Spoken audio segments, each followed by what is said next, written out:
सबै ड्राइभर स्यान झन् ड्राइभर बसेछ हामी दाजुभाइ चाहिँ के अब बाउ हाम्रो बाउ के गर्छ नैनो जिच्छासँग हिँड्थ्यो क्या नैनो जिच्छालाई पैसा माग्थ्यो हेर ल्याएर चाहिँ खेल्यो दसैँको दिनमा हाम्रो अघिल्लो दिनहरू घरमा यत्रो पहिलोपट्टि फुल पार्नु आँटेको फुल पारेर पनि त्यो बिहानमा होइन मध्य दिनमा बाँसे हेर्नु त्यो पोथी हाम्रो घर हाम्रो बाबुआमाको ठुलो कुरो थियो काठ धेरै थियो त्यो घरमा हेर्नु त्यो यहाँबाट ल्याएर कान्छा राखिदिएको त्यहाँ चाहिँ होम लागेको नि घर बिग्राएर त्यहाँदेखि त हेर त्यो पोथी नि बाँस्यो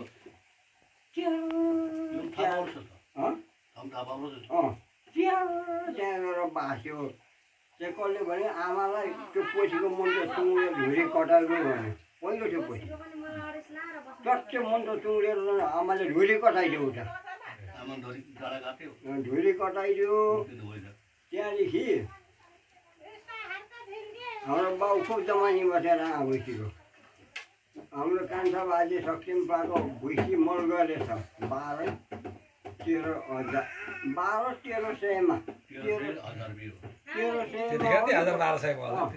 1300 भनेको छ माउ भुइँसी मोटो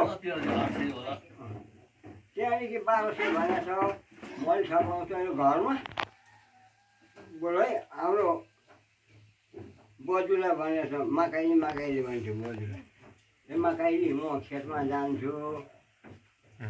मैले जहाँ भुसी मलाई ल्याएको मेरो घरमा छ भोलि बिहान केटाहरू सबै भेला गरेर भुसी बनाउनु भनिदिनु है भनेको लौ भनेको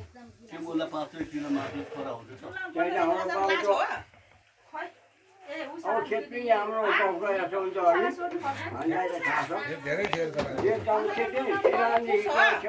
घुमेर तल झर्नु पर्थ्यो अनि धान भन्ने मुलुको यत्रो गरेर हुन्थेन तर खै त्यो ठुलो गरेर आउँछ 5,000 दिएको मैले गाडी 5,000 जम्मा 10,000 रहेछ